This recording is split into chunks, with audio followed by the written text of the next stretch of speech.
Projekat Kornukopija, konkurentna održivost poljoprivrednih preduzeća kroz razvoj novih proizvoda sa dodatnom vrednošću na bazi alternativnih biljnih vrsta, deo je IPA prekograničnog programa Srbije i Mađarske, koji je ušao u drugu polovinu realizacije.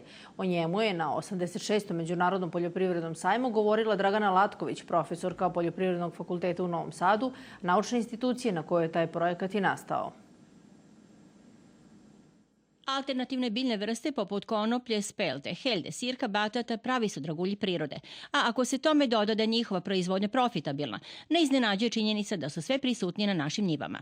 I ne samo na vojvođanskim, već i na njivama susedne Mađarske, s obzirom na to da su uslovi za njihov uzgoj identični. Naš projekat se zove Kornukopija, a radi se u stvari o gajenju alternativnih njivskih biljaka ovde u Vojvodini, u susednoj regiji u Mađarskoj.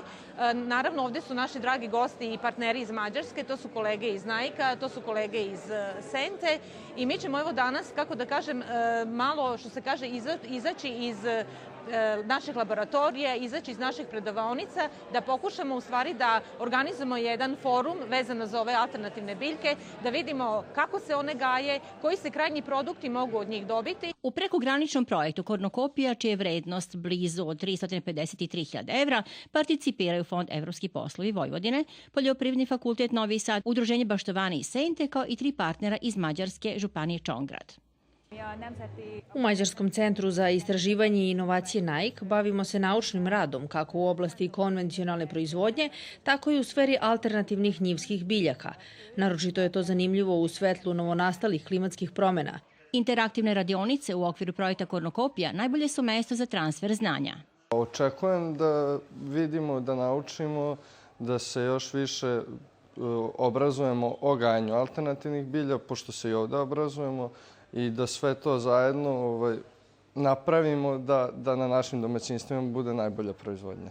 Uključen sam u ovaj projekat sa Mađarima zbog velike zainteresovanosti za same alternativne biljke koje su se ranije na našim njivama gajile u mnogo većoj meri i mislim da su bez prava zapuštene i da bi proizvođači trebalo da razmisle o njihovom ponovnom uvođenju na svoje parcele. A da od biljaka poput spelte, helde, konoplje, batata, crvene paprike i drugih mogu da se osmisle kreativna jela, naročito poslastice, prikazala je predstavnica Mađarskog instituta Gabona Kutato.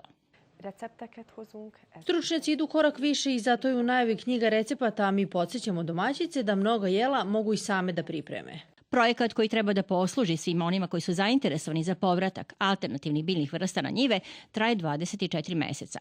U primjeni od 1. aprila 2018. godine i trajaće do 31. marta 2020. 85% njegove vrednosti finansira Evropska unija.